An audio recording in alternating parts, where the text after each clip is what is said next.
حضرت عبداللہ ابن عمر رضی اللہ تعالیٰ عنہ بیمار ہو گئے، شدید علیل تھے، طبیعت مبارک میں کمزوری آ گئی، کچھ کھانے کو دل نہیں کرتا تھا، گھر والے بار بار کہتے کچھ کھا لیجئے کچھ کھا لیجئے، نہیں کھاتے تھے۔ بالآخر حضرت نافع آپ کے غلام تھے، ان سے کہنے لگے کہیں سے مچھلی مل جائے نا تھوڑی سی تو میں کھاؤں گا۔ تو کہتے ہیں میں سارے مدینے میں ڈھونڈتا رہا، مچھلی نہ ملی، اگلے دن بھی ڈھونڈی تو نہ ملی، تیسرے دن بھی ڈھونڈی تو نہ ملی، تو فرمانے لگے یار بس چھوٹی سی خواہش ہے، کوئی فرض نہیں ملتی تو رہنے دے۔ کہتے ہیں چوتھے دن مچھلی مل گئی، میں 1.5 دینار کی مچھلی لایا، لا کے حضرت عبداللہ ابن عمر رضی اللہ تعالیٰ عنہ کے سامنے جو مچھلی رکھی تو آپ نے لقمہ روٹی کا توڑا تھا، مچھلی کو لگانے لگے کہ دروازے پہ فقیر نے آ کے آواز دی کچھ کھانے کو دو۔ تو حضرت عبداللہ ابن عمر نے روک لیا اور ہنسے۔ کئی دفعہ دے ہم بھی دیتے ہیں پر ہمارا چہرہ دیکھنے والا ہوتا ہے، اتنے ہم غصے میں ہوتے ہیں، دے دیتے ہیں، لیکن جو تھلوٹیں ہوتی ہیں نا چہرے والی وہ گنی نہیں جاتی۔ ہنسے، فرمایا دیکھو میرا اللہ کتنا کریم ہے، وہ مجھے بچانا چاہتا ہے، اٹھا بار دیا جا کے۔ تو خادم اب حکم کا پابند تھا، وہ لے تو اللہ تو کر نہیں سکتا تھا، وہ گیا اور جا کے دے آیا۔ فقیر جب سارے محلے سے آٹا اکٹھا کر لیتے ہیں تو پھر ایک جگہ جا کے بیچتے بھی ہیں۔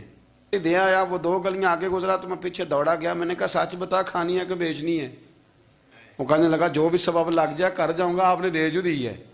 تو کہتا ہے میں نے اسے کہا کہ یہ 1.5 دینار کی میں نے خریدی تھی، اگر تو 2 دینار کی مجھے بیچ دے تو آج کل مچھلی مدینے میں مل نہیں رہی، تو میں اپنے آقا کو دے دوں گا، وہ یہی کھائیں گے، بیمار ہیں۔ تو کہنے لگا جی بسم اللہ، مجھے کیا اعتراض ہے، 2 دینار مل رہے ہیں، 1.5 کی مچھلی، اور 1.5 کی بھی کسی نے نہیں خریدنی تھی، اب تو پک گئی۔ فرماتے میں نے 2 دینار اس کو تھمائے، وہ مچھلی اس سے خریدی اور خرید کر کے میں لا کے حضرت عبداللہ ابن عمر کے سامنے دوبارہ رکھی۔ تو فرمایا یہ کیسے آ گئی؟ میں نے کہا حضور 1.5 کی خریدی تھی اور پھر فقیر کو دے دی، اب اسی سے میں 2 دینار کی خرید کے لایا ہوں، آپ قبول فرمائیں۔ تو فرمانے لگے تم نے اچھا نہیں کیا، اب اس طرح کرو 2 دینار بھی اسے دے اور مچھلی بھی واپس دے آؤ۔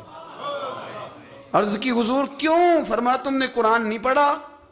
حضور پڑھا ہے، فرمایا رب فرماتا ہے لن تنالوا البر حتی تنفقوا مما تحبون، تم بھلائی کو اس وقت پہنچو گے جب اپنی پیاری چیز راہ خدا میں خرچ کرو گے۔ امام غزالی نے لکھا ہے، فرمانے لگے دیا، تو وہ حضرت نافع کہتے ہیں میں دینے گیا، دے کے واپس آیا تو کچھ پریشان تھا کیونکہ مجھے بھی 4 دن ہو گئے تھے نا تلاش کرتے، تھوڑی طبیعت میں مایوسی تھی کہ اتنی محنت سے میں نے لایا اور آپ نے واپس کر دی۔ تو حضرت عبداللہ ابن عمر نے مجھے قریب بٹھایا، پھر مجھے تھپکی دی، فرمانے لگے پتر میں نے ویسے بھی کبھی جھوٹ نہیں بولا اور آج کل تو میں ویسے ہی بیمار ہوں، ٹائم ہی نہیں، وقت ہی نہیں، موقع ہی نہیں جھوٹ بولنے کا، میں تجھے سچ بتاؤں مجھے مچھلی کھا کے اتنا سکون نہیں ہونا تھا جتنی اللہ کے راستے میں خیرات کھا کے مجھے سکون ہوا۔ تو تجھے تو میری راحت سے غرض ہے نا کہ مجھے راحت کیسے ہوتی ہے، تو مجھے سکون ملا ہے راہ خدا میں دے، میں نفسانی خواہش پوری کر لیتا تو یہ میرا نفس کل پھر مجھ سے مچھلی مانگتا، پرسوں کہتا نہیں چھوٹے گوشت کی یخنی بھی چاہیے۔ ہم لوگ الجھ گئے ہیں، بہت بڑے قیدی ہیں اپنے آپ کے، بڑے قیدی ہیں، سارا دن اپنی خواہشات کی تکمیل میں بھاگے رہتے ہیں، بڑے بڑے سونے نوجوان۔ میں ان پہ تنقید نہیں کرتا، مجھے ان پہ ترس آتا ہے، جب میں رات کے اندھیروں میں انہیں ٹیلی فون لے کے چوکوں میں کھڑے دیکھتا ہوں تو مجھے رحم آتا ہے۔ میں کہتا ہوں دیکھو نفس کی خواہش کے پیچھے یہ کیا مثلاً آخر کیا ہے اس میں، ایک عورت کے پیچھے تباہ کر لیا اپنے آپ کو، یعنی زیادہ سے یہ کوئی مقصود ہے، یہ کوئی مقصد حیات ہے جس کو مقصد بنا لیا ہے؟ میرے عزیز بات کو سمجھ لیں، اتنا خوبصورت آدمی ہے اور اتنا اس کا اونچا قد کاٹ ہے، اور کیا کس کے پیچھے یہ بھاگا ہوا ہے؟ بڑا سمجھدار، دانشور، عقل مند آدمی، ذی روح بندہ، لیکن اس کا سٹیٹس آپ یہ ملاحظہ کریں کہ وہ 20-40 ہزار کی خاطر جھوٹ بولتا ہے، دھوکہ دیتا ہے، فریب اور فراڈ کرتا ہے۔ ہم اپنی نفسانی خواہشات کے پیچھے اس طرح بھاگتے ہیں کہ ہم اصل سے رہ جاتے ہیں۔ میری باتوں کی سمجھ آ رہی ہے آپ حضرات؟ تھوڑا تھوڑا کر کے، ایک ایک کر کے ان کی باتیں کم مانیں۔ وہ ضروری تو نہیں نا کہ سویرے ناشتہ بازار سے اپنی مرضی کا تگڑا کیا ہے، بازار سے لا کے پوڑیاں چنے بہترین کھائے، اور پوڑیاں چنے ابھی کھائے نہیں، شاپر میں ڈالے ہوئے ہیں، اور وہ لے کے ابھی آ رہا ہے تو ساتھ ہی رستے سے گوشت بھی چھوٹا اچھا لگا تو 2 کلو وہ بھی لے آئے کہ پوڑیاں چنے کھاؤں گا اور دوپہر کے لیے گوشت پکاؤں گا۔ وہ پہلے یہ تو کھا لے صاحب، اس سے تو نجات پا لے۔ یہ پتہ نہیں ہضم ہوتا ہے کہ کچھ اور کرتا ہے تیرے ساتھ، لیکن وہ گوشت بھی ساتھ لے آیا۔ یعنی ٹیبل پہ، ناشتے کے ٹیبل پر بیٹھ کے فیصلہ ہو رہا ہوتا ہے کہ ہم نے کیا کھانا ہے، ہم نے کدھر جانا ہے۔ سنگیو یاد رکھو، باتوں کو سمجھو اور غور کرو۔ یہ تھوڑا تھوڑا کر کے جب ہم چھٹکارا حاصل کرنے کی کوشش کریں گے نا، چھٹکارا حاصل کرنے کی، کہیں جگہ سے، کسی جگہ سے اگر آپ کو تنبیہ ہوتی ہے نا، تنبیہ، اس میں بھی بڑا مزہ آتا ہے، اس میں بڑا۔ ہمارے ایک بزرگ تھے، تو ایک دن نا میں گیا تو کہنے لگے الحمدللہ آج میں بڑے سکون میں ہوں۔ میں نے کہا جی وہ کیا ہوا؟ کہنے لگے میں اپنے آپ کو بڑا پیر صاحب سمجھنے لگ گیا تھا۔ تو ایک وابڈا کے کسی آدمی سے کام تھا، تو میرے ایک دوست نے مجھے کہا کہ پیر صاحب اس کو ٹیلی فون کر دیں، سنا ہے آپ کا عقیدت مند ہے۔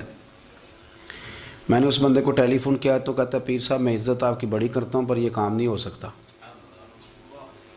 کہتے ہیں جب اس نے مجھے کہا نا تو کچھ بھی نہیں، تو مجھے بڑا مزہ آیا ہے، ورنہ میرا تو نفس پھول گیا تھا۔ میں تو سمجھتا تھا کہ جو میں کہتا ہوں ویسے ہی ہو جاتا ہے۔ کہتے اس نے تھوڑا سا نا مجھے لیول میں کیا ہے، مجھے مزہ آیا۔ یہ لوگ نا اپنے اوپر بوجھ ڈالتے تھے، یہ تھوڑا تھوڑا پیچھے ہٹتے تھے، یہ سمجھتے تھے کہ اس طرح تو ہماری تکمیل رہ جائے گی۔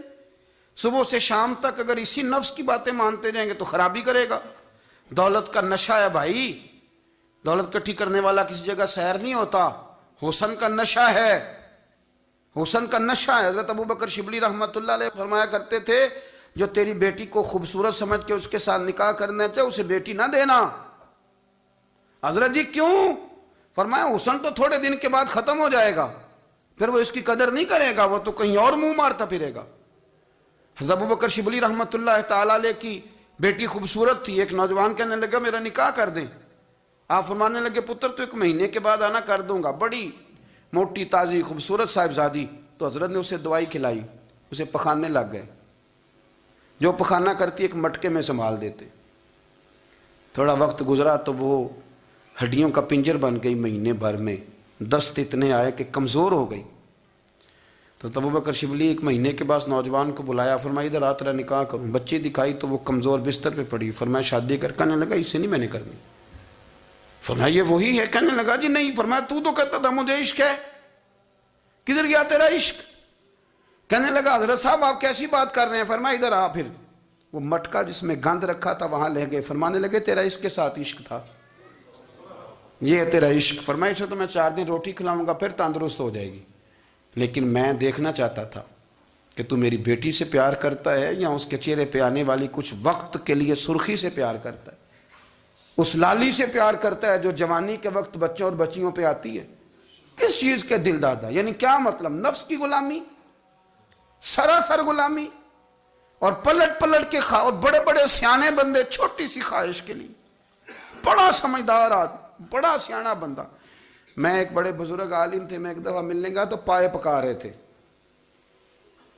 خود پائے پکا رہے تھے، تو وہ بڑے پیار کی بات ہوتی ہے نا جی، تو تامت باندھی ہوئی اور بڑی جناب خستہ حالی، اور وہ پائے پکا رہے ہیں۔ تو میں نے ان سے کہا، حضرت جی پائے تو کسی اور نے بھی پکا لینے تھے، آپ بخاری لے کے بیٹھتے، چلو میری طرح کا کوئی بندہ آپ سے استفادہ بھی کر لیتا۔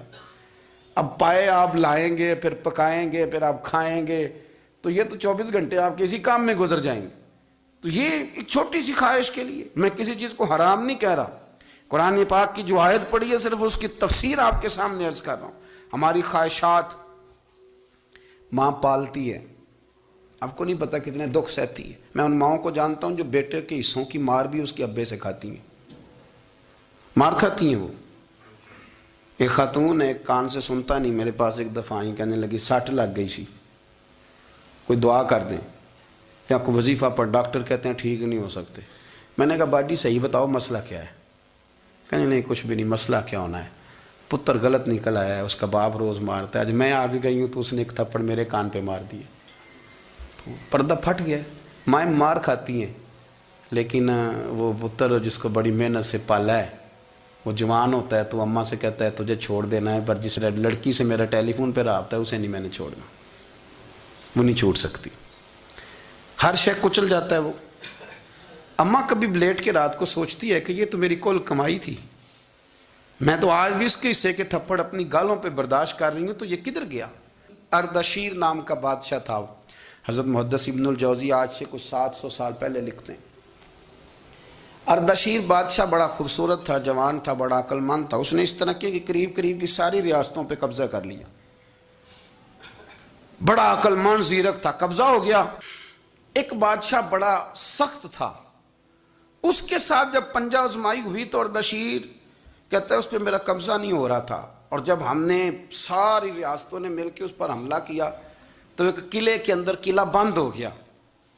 اردشیر بڑا خوبصورت آدمی تھا، بڑا سمجھدار تھا، تو وہ بادشاہ قلعہ بند ہو گیا، اس نے کہا نکلنا ہی نہیں۔ اب وہ اندر بند ہے، یک بارگی حملہ کیا تو وہ بڑا بڑا قلعہ تھا اس میں بند ہو گیا۔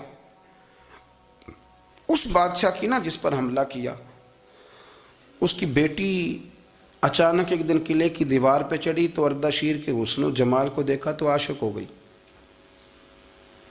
اور اپنے ہی باپ کے خلاف اسے کہنے لگی کہ اگر تو میرے ساتھ شادی کا وعدہ کرے نا تو میں تجھے رستہ بتاتی ہوں حملہ کرنے کا۔ اس نے کہا میرا وعدہ رہا، تو رستہ بتا۔ اس نے رستہ بتایا اس لڑکی نے، اور بادشاہ نے حملہ کیا تو اس کا باپ قتل کیا، اس علاقے پہ قبضہ کیا شادی کے وعدے پر۔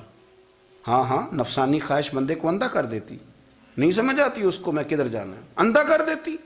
حملہ کیا، اور جب اس لڑکی کو لے کے آیا نا اپنے محل میں،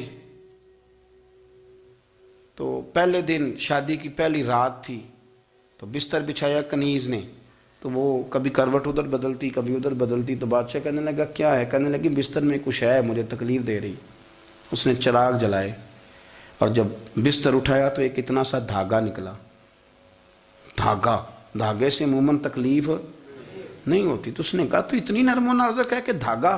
کہنے لگی میرا باپ نا میرے ساتھ اتنا پیار کرتا تھا کہ روز میرا بستر بھی خود بچھاتا تھا، اور اس نے آلہ رکھا ہوا تھا، وہ ناپتا تھا کہ کوئی پایا اونچا نیچا تو نہیں، میری بیٹی کا بیلنس سوتے وقت خراب نہ ہو جائے، اور میرے لیے گوشت اور کپڑے بھی خود پسند کر کے لاتا تھا، کھانے پینے کا خود خیال کرتا تھا۔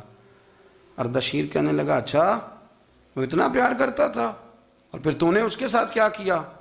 کہنے لگا بلاؤ کنیزوں کو بلایا، فرمایا اس کو اٹھاؤ اور جلاد کے پاس لے جاؤ، اسے کہو کہ اس کے بال ایک گھوڑے کے ساتھ باندھے، پیر دوسرے گھوڑے کے ساتھ باندھے، اور ایک گھوڑا ادھر بھگا دے، کدھر بھگا دے۔ یہ جس کے باپ نے اتنا پیار کیا، یہ نفس کی اتنی غلام ہے کہ اس کی وفادار نہیں رہی تو میری وفادار کیسے بنے گی؟ جس نے اتنے نازوں سے پالا کہ دھاگا اسے برداشت نہیں۔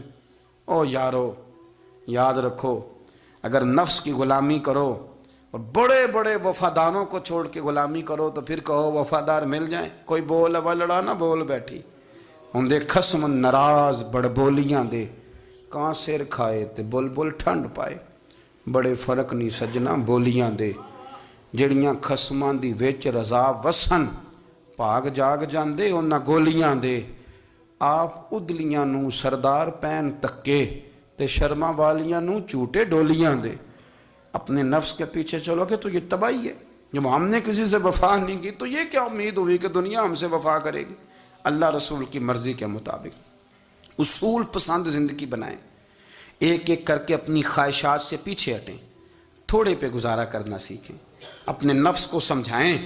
ضروری نہیں کہ روٹی ہر وقت مزے کے لیے کھائی جائے، کبھی کمر سیدھی کرنے کے لیے خشک روٹی بھی کھا کے دیکھو، کبھی سادہ کھانا اس پہ بھی اکتفا کرو، کبھی تھوڑا کھر کے اچھے طریقے سے سادے کمرے میں بھی اللہ کو یاد کر کے دیکھو۔ نفس کے پیچھے نہ بھاگیے گا، تباہی کرے گا۔ رب کریم سمجھنے کی توفیق رفیق